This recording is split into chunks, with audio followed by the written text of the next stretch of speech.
প্রিয় বন্ধুরা, তোমরা সবাই কেমন আছো? আশা করি ভালো আছো। আজও চলে এসেছি এক নতুন ভিডিও নিয়ে। এই ডালগুলা বাড়ির গাছেরই ডাল। আপনার গবরার গাছ ছিল, ছাগলের পাতা খাওয়ানো, যে বড় বড় করে ডালগুলো আমি রেখে দিয়েছিলাম কেন কাজে লাগবে। বাঁশ বাঁশ আছে কিন্তু বাঁশ এখনো সেরকম ভাবে বড় হয়নি বা ঝাড় হয়নি।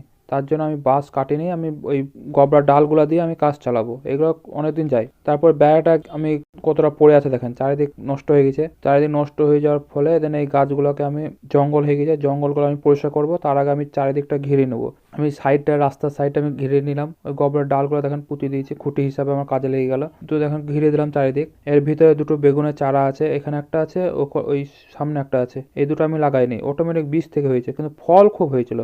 এই গাছ দুটোতে আমি পানি সার কিছুই দিইনি, কোনো যত্নই করিনি। পাকা পচা বেগুন হয়তো কেউ ফেলে দিয়েছিল, সেই বীজ থেকে এই গাছ দুটো হয়েছে, তাই হয়েছে দেখেন। আমি তারপরে আমি এই জঙ্গলটা পরিষ্কার করার পর বাজার বাজার যাই। আমাদের হাটের দিন সোমবার বৃহস্পতিবার দুদিন হাট হয়, বড় হাট, সবজি পশু পাখির হাট না, ওটা শুধু সবজির হাট। সেখানে আপনি সবকিছুই পাওয়া যায়। তো সেখান থেকে আমি দুটো গিয়েছিলাম, কাজ ছিল। তো সেখান থেকে আমি ফাঁক পেয়ে আমি হাটে গিয়েছিলাম। হাটের ভিতর থেকে আমি কিছু টমেটোর চারা, কিছু বেগুনের চারা, এগুলো আমি নিয়েছিলাম। 20 টাকার বেগুনের চারা আর 20 টাকার টমেটোর চারা, অল্প, সেগুলো লাগিয়েছিলাম। আমার বেগুনের চারা একটাও আমার নষ্ট হয়নি, আল্লাহর দোয়াতে সবই আমার হয়ে গেছে। দুই একটা গাছ আমার দাউলির খুঁচাতে ভেঙে গেছে, আর বাচ্চা ছেলের জন্য দুই একটা গাছ আমার নষ্ট হয়েছে। তাছাড়া আমার একটা গাছও আল্লাহর দোয়াতে নষ্ট হয়নি। টমেটো গাছ বা বেগুনের গাছের চারিদিকটা আমি চেলে দেবো। চেলে দেওয়ার কারণ হচ্ছে মাটিগুলো শক্ত হয়ে আছে। এবার আমি সাহারার পানি দিয়ে দেবো। সাহারার পানি দিলে গাছগুলো আমার দমদমে আরো সুন্দর লাগবে। যা এই যে একটু হালকা মরা মরা লাগছে দেখছে মনে হচ্ছে, এইগুলো যখন সাহার পানি দিয়ে দেবো তখন এই গাছগুলো দেখুন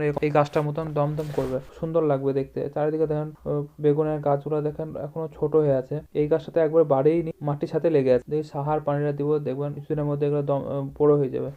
পটল লটগুলো দেখেন এরকম সাইজে আপনি এক হাত করে কেটে নেবেন। কেটে নিয়ে এরকম করে গোল করে নেবেন। গোল করে নিয়ে দুদিকে দুটো মুখ আছে, মুখ দুটো বাই করে দেবেন। বাই করে দিয়ে সেটাকে মাটির সাথে একটু গর্ত করে মাটির সাথে পুঁতে দেবেন, অর্ধেক পুঁতে দেবেন। দেখবেন আপনার কিছুদিন টাইম লাগবে, মানে 10-15 দিন 20 দিনের উপর একটু টাইম লাগবে ট্যাগ বেরোতে। এই কুশি বেরোতে তার টাইম লাগে। কুশি আপনার সঙ্গে সঙ্গে হয় না। যেমন পেঁপের চারা আমি লাগিয়েছিলাম, আপনারা দেখেছিলাম আমার ভিডিওতে। সেই পেঁপের চারাটা লাগিয়ে আমার 1 মাসের উপর হয়ে গেল সেই গাছের ট্যাগ বেরো, মানে কুশি বেরোতে, গাছগুলো আমার বেরোতে 1 মাসের উপর টাইম লেগে গেল।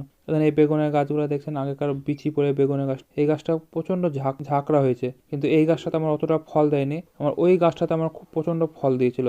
এই জায়গাটা পরিষ্কার করা থেকে শুরু করে গাছ লাগানো পর্যন্ত সব কিছুটাই মায়েরই অবদান বেশি। তার কারণ হচ্ছে এগুলো মাই আমাকে প্রথম থেকে বলেছিল যে জায়গাটা পরিষ্কার কর, দিয়ে কিছু এই সবজির গাছ লাগিয়ে দে। তো আমি বললাম যে কি সব গাছ লাগাবো, আছে থাক পরে। তো হচ্ছে তারপরে আস্তে আস্তে গ্রামের লোক বললো যে কি তুমি এই জায়গাটা পরিষ্কার করো, নাহলে এখানে বড় বড় সাপ আছে, বড় বড় সাপ আছে, সাপ মারতে পারলাম না, তুমি জায়গাটা পরিষ্কার করলো। আমাকে প্রতিদিন ওইখানে যেতাম, আর আমাকে প্রতিদিন মানুষ ধরে ধরে বলতো। তো সেই তাদের কথাতে আজ সত্যিকার একটা ভাল লাগছে যে আমি জীবনে প্রথম এরকম ভাবে সবজি, অল্প করে সবজি চাষ লাগিয়েছি আমি। এবার দেখা যাক সবজি কিরকম হয়, তখন আপনাদের ভিডিওতে দেখাবো।